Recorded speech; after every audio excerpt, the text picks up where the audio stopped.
Hello friends. हम लोग test series का सेशन कर रहे थे। ये 20वां टेस्ट सीरीज होगा फ्रेंड्स। अगर 19 तक नहीं देखे तो आप लोग टेस्ट सीरीज जाकर टेस्ट सीरीज करके एक प्लेलिस्ट है, आप उसमें जाकर देख सकते हैं पिछले वीडियो। चलिए, ये एक तरह से 50 क्वेश्चन का रेस सीरीज चल रहा है फ्रेंड्स। चलिए चलते हैं, क्वेश्चन नंबर 1 से शुरू करते हैं। ग्लोबल फायर इंडेक्स 2025 में भारत का स्थान क्या है? तो भारत का स्थान ये चौथा है। एक देश एक उर्वरक एक देश एक उर्वरक योजना को किसके द्वारा लॉन्च किया गया है? ये किया गया है नरेंद्र मोदी द्वारा। किसके द्वारा? नरेंद्र मोदी द्वारा। कुल वाहनों में 30% इलेक्ट्रिक वाहन करने का लक्ष्य पर सरकार द्वारा कब तक रखा गया है? तो रखा गया है 2030 तक। 2030 तक सभी वाहनों में 30% इलेक्ट्रिक वाहन करने का लक्ष्य कब तक रखा है? ये 2030 तक रखा है। और 2070 तक शून्य कार्बन उत्सर्जन।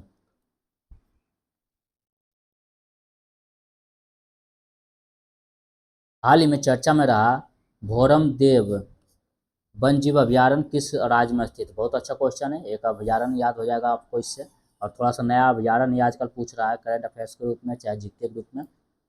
ये भोरम देव वन जीव अभयारण्य एक तरह से स्टेटिक जी के समझ लीजिए। भोरम देव अभयारण्य ये किस राज्य में स्थित है? तो ये है छत्तीसगढ़ में। कहाँ? छत्तीसगढ़ में। हाल ही में भारत में कहाँ विश्व का सबसे लंबा केले का फल पाया गया है? सबसे लंबा केले का फल पाया गया है अंडमान और निकोबार में। कहाँ? अंडमान निकोबार में। हाल ही में किसने विश्व खाद्य पुरस्कार 2025 जीता है? विश्व खाद्य पुरस्कार 2025 किसने जीत लिया है? तो ये जीत लिया है मारिया एंगेला हुंगरिया। मारिया एंगेला हुंगरिया ने ये विश्व खाद्य पुरस्कार 2025 जीत लिया है। देखिए, एक अच्छा पॉइंट है फ्रेंड्स, ब्राजील दुनिया का सबसे बड़ा सोयाबीन उत्पादक बन गया है। ये पॉइंट याद रख लीजिएगा। ब्राजील सबसे सोयाबीन उत्पादक सबसे बड़ा कौन बन गया है? ब्राजील दुनिया में। हाल ही में अंतर्राष्ट्रीय प्रकाश दिवस कब मनाया गया है? तो अंतर्राष्ट्रीय प्रकाश दिवस मनाया गया है ये 16 मई को। कब? 16 मई को। करंट अफेयर्स में बता चुके हैं।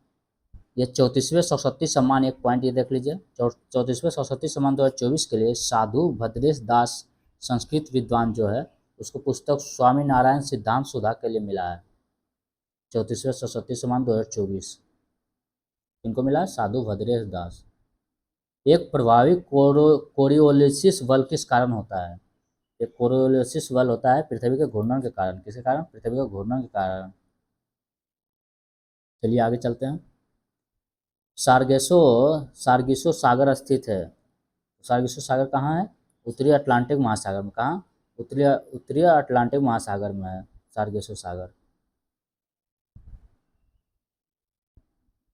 चलिए आगे चलते हैं।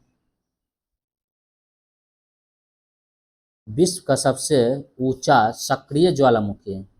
ऊंचा ज्वालामुखी नहीं पूछ रहा है, सक्रिय ज्वालामुखी पूछ रहा है। तो सबसे सक्रिय ज्वालामुखी हो जाएगा ये कोटोप्सी। क्या? कोटोपेक्सी। विश्व का सबसे ऊंचा सक्रिय ज्वालामुखी माउंट कोटोपेक्सी है, जो इक्वाडोर में स्थित है या एंडीज पर्वत में स्थित है। और इसकी ऊंचाई कितना है? लगभग 5897 मीटर है। और सबसे ऊंचा, विश्व का सबसे ऊंचा ज्वालामुखी हो गया है नेवाडोस ओजोस डेल सलाडो है। ये सबसे ऊंचा है। सक्रिय में ये है, जो चिली और अर्जेंटीना की सीमा पर स्थित है। यह समुद्र तल से लगभग 6893 मीटर की ऊंचाई पर है। इसलिए ये दोनों पॉइंट याद रखिएगा। किन क्षेत्रों में मृदा क्षरण की एक बड़ी समस्या है?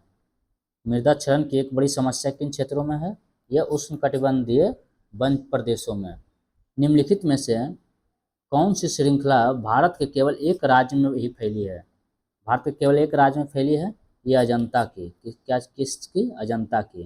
देखिए, अजंता पर्वत श्रृंखला भारत के केवल एक राज्य महाराष्ट्र में फैली है। कहाँ? महाराष्ट्र में। या महाराष्ट्र के औरंगाबाद जिले में स्थित है। और देख लीजिए दूसरा और कुछ पॉइंट है।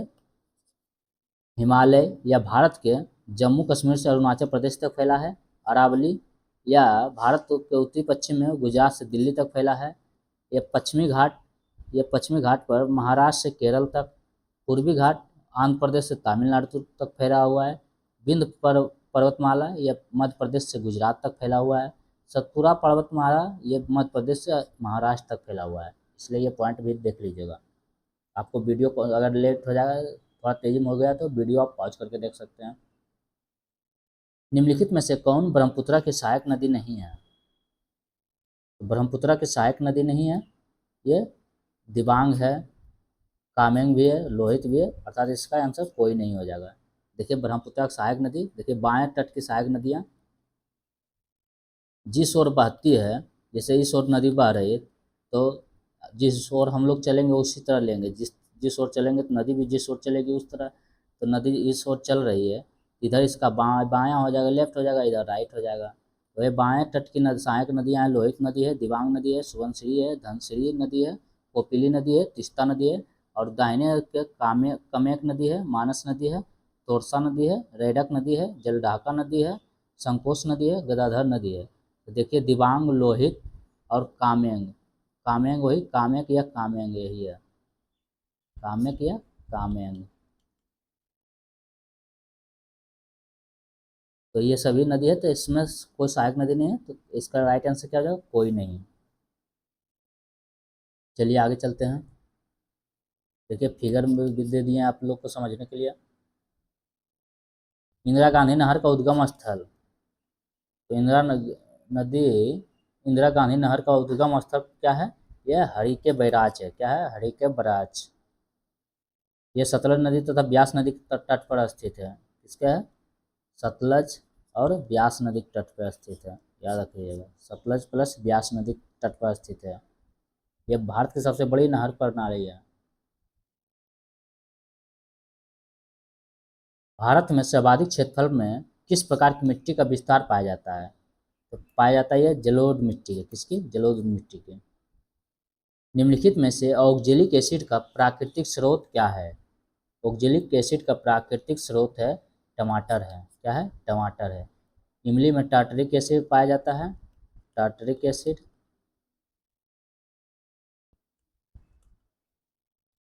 खट्टा दूध में लैक्टिक अम्ल।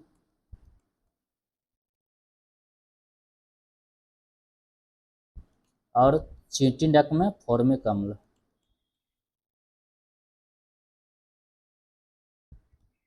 फॉर्मिक अम्ल या मेथनॉल।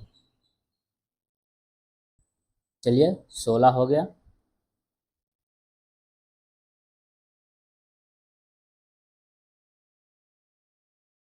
आइए 17 की ओर चलते हैं। लुई पास्चर को किस स्रोत के लिए जाना जाता है? लुई पास्चर को रेबीज के टीका के लिए जाना जाता है। किसके लिए? रेबीज का टीका के तथा दूध का पाश्चीकरण के लिए पाश्चुराइजेशन की खोज में लुई पास्चर ने योगदान दिया था। लुई पास्चर का स्रोत ये, और रेबीज का टीका, और क्या किसका? दूध का पाश्चीकरण। जबकि ये चेचक के टीका के लिए एडवर्ड जेनर को जाना जाता है। पोलियो वैक्सीन की खोज के लिए ये जॉन साल को जाना जाता है। क्या है? जॉन ई साल को। चलिए आगे चलते हैं। पौधों में ऊर्जा का अंतिम स्रोत, मेरा जो बोल रहे हो वो भी सुनिएगा फ्रेंड्स, कुछ पॉइंट नहीं लिखाते हैं, बोल देते हैं। पौधों में ऊर्जा का अंतिम स्रोत क्या है? पौधों में ऊर्जा का अंतिम स्रोत क्लोरोफिल है। देख लीजिए क्लोरोफिल का इमेज। निम्नलिखित में से किस पौधे में पादप काय के एक हिस्से से दूसरे हिस्से में जल एवं अन्य पदार्थों के संवहन हेतु विशिष्ट ऊतक मौजूद होते हैं? तो ये होते हैं मार्सिलिया में। किसमें? मार्सिलिया में। चेचक स्मॉल पॉक्स किस वायरस के कारण होता है? तो स्मॉल पॉक्स होता है वेरिसेला वायरस के कारण। किसके कारण? वेरिसेला वायरस के कारण। इसमें तेज बुखार, पीड़ा, जलन, बेचैनी तथा संपूर्ण शरीर पर लाल दाने निकल आता है।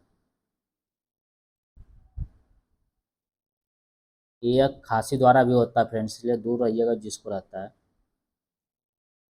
कि इसका संचरण सीधे वायु द्वारा, छींक द्वारा और खांसी द्वारा भी होता है। अंडे को अंडाशय से गर्भाशय तक किसके द्वारा ले जाया जाता है? देखिए अंडे को, अंडा यहाँ पे बनता है, ये अंडे को अंडाशय से किसके द्वारा लिया जाता है? ये फिलोपियन ट्यूब द्वारा। फिलोपियन ट्यूब मतलब अंडवाहिका द्वारा। किसके द्वारा? अंडवाहिका द्वारा ले जाया जाता है। चलिए फिगर दे दिए इसलिए कि आपको लोग को आसानी हो समझने में। इसलिए जो भी जिसका पॉसिबल होगा उसका हम लोग इमेज भी दे दिया करेंगे। अस्थि कोशिकाएं एक हार्ड मैट्रिक्स में अंतः स्थापित होती है जो निम्न में से किसका बना होता है? तो किसका बना होता है ये कैल्शियम एवं फॉस्फोरस का। किसका? कैल्शियम एवं फॉस्फोरस का बना होता है। आयत 23। निम्नलिखित में से कौन सा अंग मनुष्य के उत्सर्जन तंत्र का भाग नहीं है? देखिए, मनुष्य का उत्सर्जन तंत्र क्या है? गुर्दा है, मूत्रवाहिनी है, मूत्राशय है, मूत्रमार्ग है। तो गुर्दा हो जाएगा, मूत्रवाहिनी, मूत्रमार्ग, मतलब ये गर्भाशय नहीं है। तो यही इसका राइट आंसर हो जाएगा।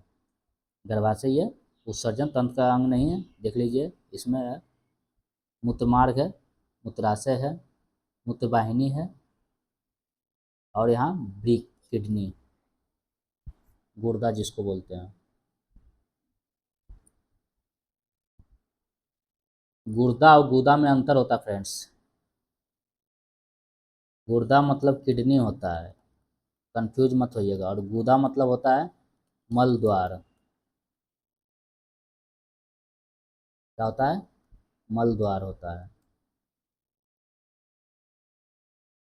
इसलिए बहुत लोग को अभी पता नहीं होगा, कंफ्यूज हो जाएगा। गुर्दा मतलब किडनी होता है, गुदा मतलब मल द्वार होता है।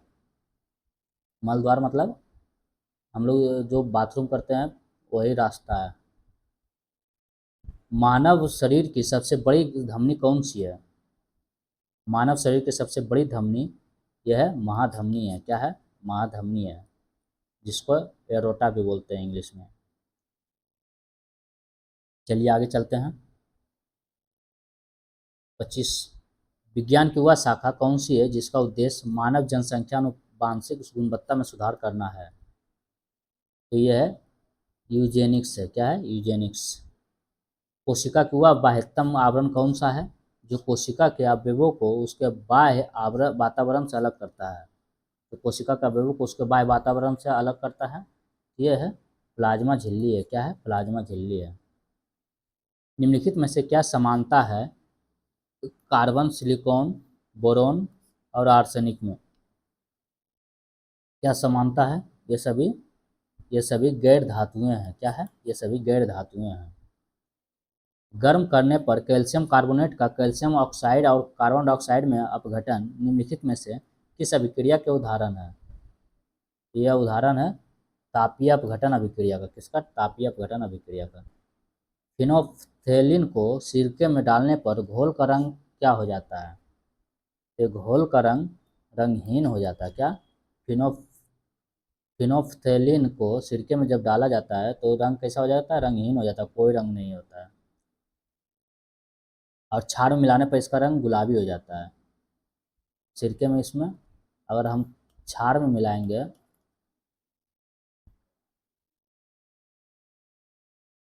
क्षार में मिलाएंगे तो क्या हो जाएगा? गुलाबी गुलाबी दे देगा। क्या दे देगा? गुलाबी रंग। क्षार में मिलाएंगे तो गुलाबी रंग दे देगा। और ये सिरका तो एक एसिड है, ये तो एसिड है, यह अम्ल हो जाता है, इसलिए इसमें देता है, यह अम्ल में रंगहीन बना देता है, लेकिन क्षार में ये गुलाबी रंग कर देता है। सिरका ही अम्ल ही हो जाता है। सिरका तो अम्ल में ना आता है। सिरका में एसिटिक अम्ल पाया जाता है। निम्नलिखित में से कौन सा संतृप्त हाइड्रोकार्बन है? तो संतृप्त हाइड्रोकार्बन कौन है? मीथेन एक संतृप्त हाइड्रोकार्बन है। वो हाइड्रोकार्बन जिनमें कार्बन परमाणुओं के मध्य केवल एकल बंध होता है संतृप्त हाइड्रोकार्बन कहा जाता है। क्या? एकल बंध होता है, इसलिए इसको संतृप्त हाइड्रोकार्बन बोला जाता है। मीथेन में ये इस प्रकार है। आइए, सोने को तांबे के साथ किस लिए मिश्रित किया जाता है? सोने को तांबे के साथ सोने को कठोर बनाने के लिए मिश्रित किया जाता है। निम्नलिखित में से कौन सी धातु उभयधर्मी ऑक्साइड बना सकती है? उभयधर्मी ऑक्साइड बना सकती है ये जिंक। जिंक के उभयधर्मी ऑक्साइड बना सकती है।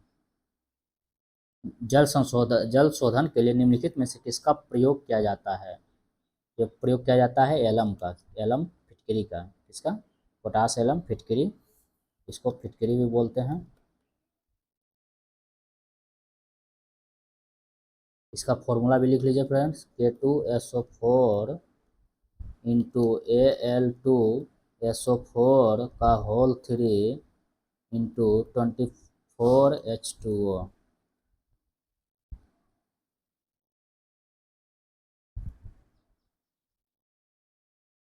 Whole 3 into 24H2O। K2SO4 into Al2SO4 का होल 3 इंटू 24H2O। ये फिटकरी का फॉर्मूला है, ये इसका फॉर्मूला है। फिटकरी या एलम बोलते हैं इसको।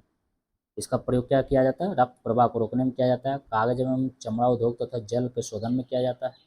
वही जल शोधन में क्या हो जाता है? एलम फिटकरी का प्रयोग किया जाता है। डाल्टन का सिद्धांत निम्न में से किस नियम पर आधारित था? तो डाल्टन का सिद्धांत किस पर आधारित था फ्रेंड्स? ये था रासायनिक संयोजन पे। किस पे? रासायनिक संयोजन पर आधारित था। रासायनिक संयोजन के दो नियम होते थे, द्रव्यमान संरक्षण का नियम और निश्चित अनुपात का नियम। रासायनिक संयोजन के दो नियम है। दो नियम कौन कौन है? एक द्रव्यमान संरक्षण का नियम, द्रव्यमान संरक्षण का नियम, और दूसरा क्या है? निश्चित अनुपात का नियम।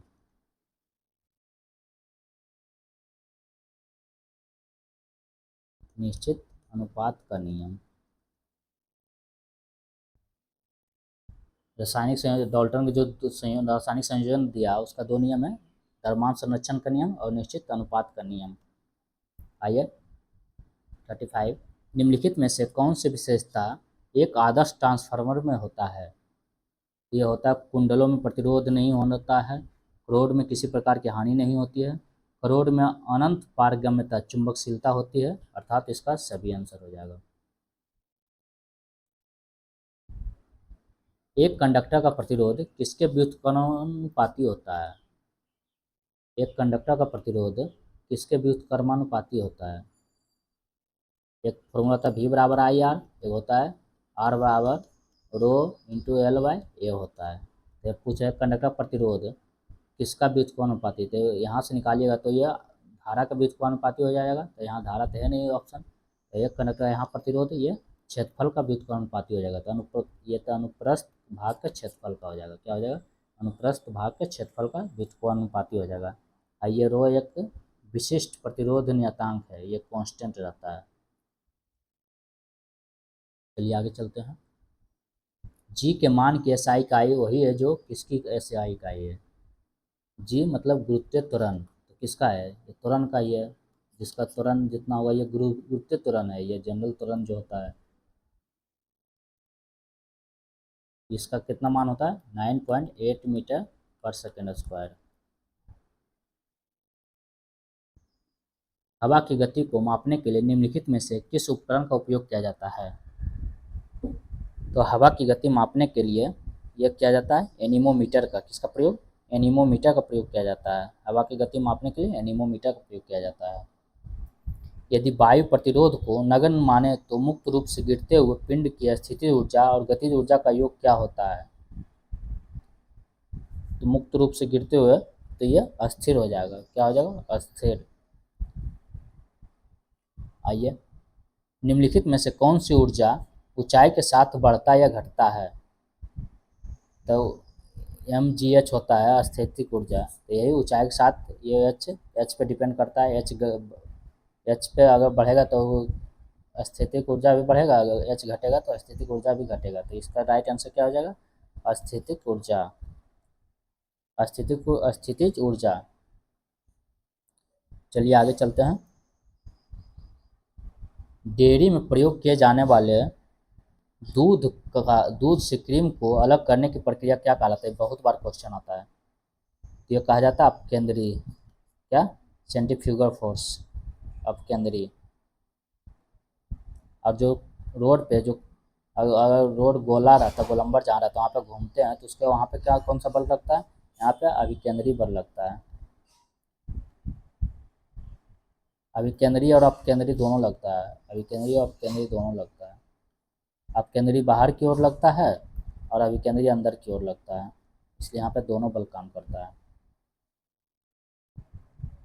मौत के कुआं भी दोनों बल काम करता है, बाहर की ओर जो लगता है अपकेंद्रीय बल और अंदर की ओर लगता है अभिकेंद्रीय बल।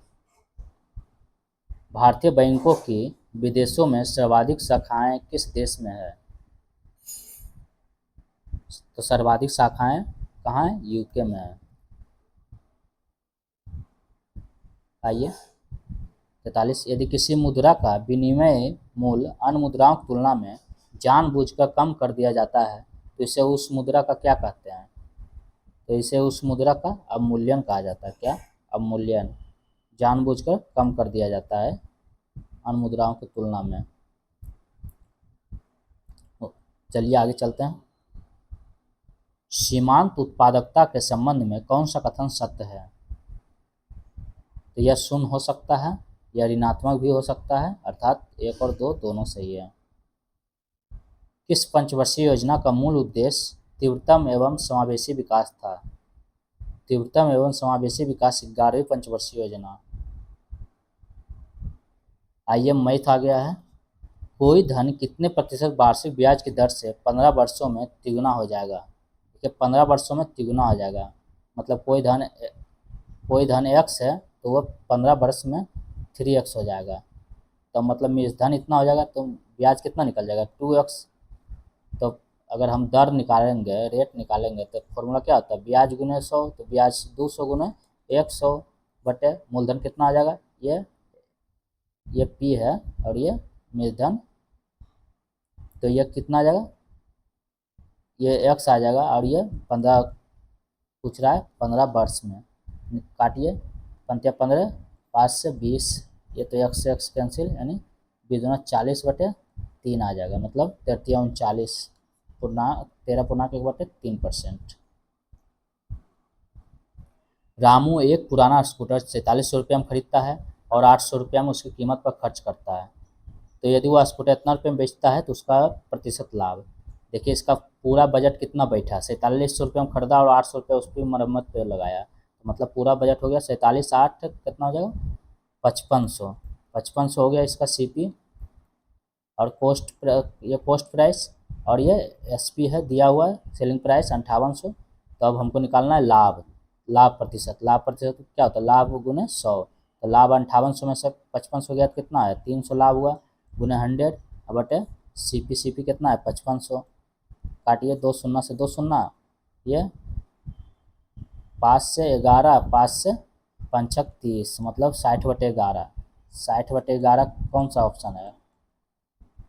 11 × 5 = 55, 5/11 हो गया आंसर।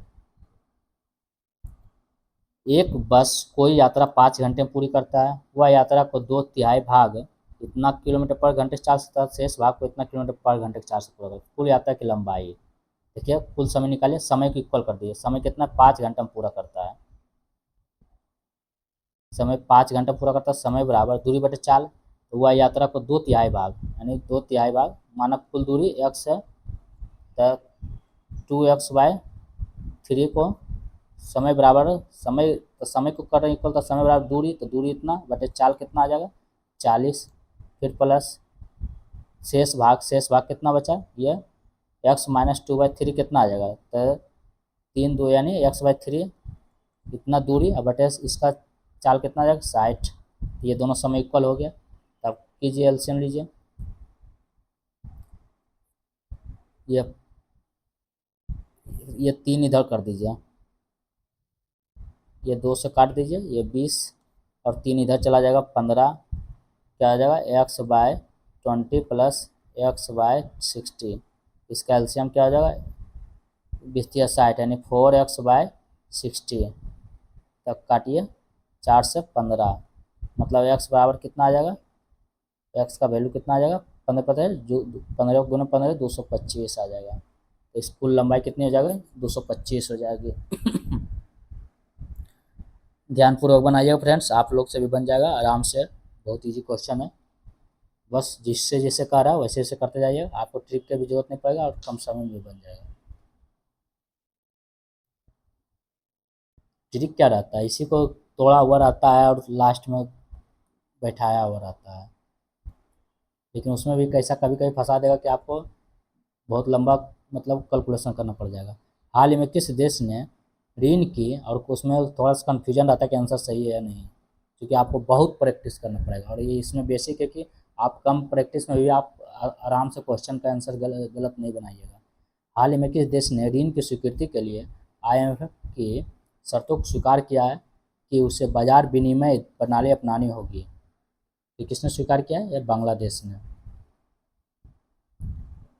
हाल ही में नरेटिव्स ऑफ द बेंच ए जज स्पीक्स नामक पुस्तक किसने लिखी है? याद रखिएगा, कोई भी बुक्स है तो नरेटिव्स ऑफ द बेंच ए जज स्पीक्स नामक पुस्तक किसने लिखी है? ये लिखा है NV रमन। किसने? NV रमन ने लिखा है।